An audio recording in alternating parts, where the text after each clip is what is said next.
जो सेन्सस केला जातो त्याच्यामध्ये SC, ST आणि आता OBC म्हणून OBCची संख्या जी आहे तंतोतंत काय राहणार आहे ही सुद्धा येणाऱ्या काळामध्ये कळणारच आहे। त्याच्यामुळे बांटिया प्रश्नाचा प्रश्न त्यामुळे निकाली निघेल असं वाटतं।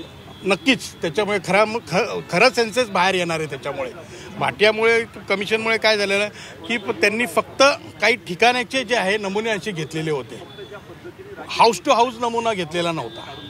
त्याच्यामुळे आता जे होणार आहे ते हाऊस टू हाऊस सेन्सस होणार आहे आणि त्याच्यामुळे खरी आकडेवारी सगळ्यांसमोर येणार। भुजबळजी, एक महत्त्वाचा मुद्दा आहे जाती या जनगणनेमध्ये ज्या कास्ट राज्यामध्ये NT मध्ये येतात किंवा याच्यामध्ये येतात त्या केंद्रामध्ये OBC मध्ये असतात, तर अशा परिस्थितीमध्ये प्रत्येक राज्याची वेगवेगळी जनगणनेची माहिती वेगळी, कारण त्या सगळ्या कास्ट OBC मध्ये केंद्रात दाखवल्या जातात, त्याच्यामध्ये NTच्या सारख्या कॅटेगरीशन नाही, तर यावर कसं ते महाराष्ट्रामध्ये म्हणजे महाराष्ट्रातल्या काही जाती ज्या NT मध्ये येतात तर काही UP बिहारला OBC मध्ये येतात, पण काही तिकडच्या ज्या NT मध्ये येतात ते आपल्याकडे OBC येते।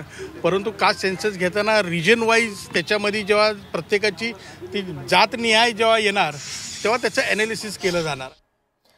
तर ही मोठी बातमी आपण आत्ताच्या क्षणाची पाहतोय। महाराष्ट्र राज्य निवडणूक आयोगाला 4 आठवड्यांच्या स्थानिक स्वराज्य संस्थांच्या निवडणुकांची अधिसूचना देण्याचे निर्देश कोर्टाने दिलेले आहेत।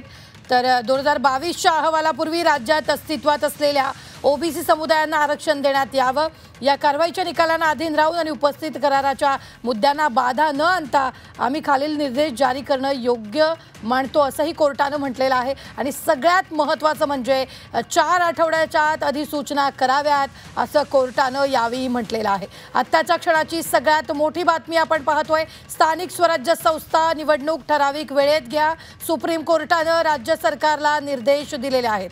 मात्र या निवडणुका किंवा अधिसूचना देताना उर्वरित वादाचे मुद्दे टाळण्याचेही निर्देश कोर्टानं यावेळी दिलेले आहेत।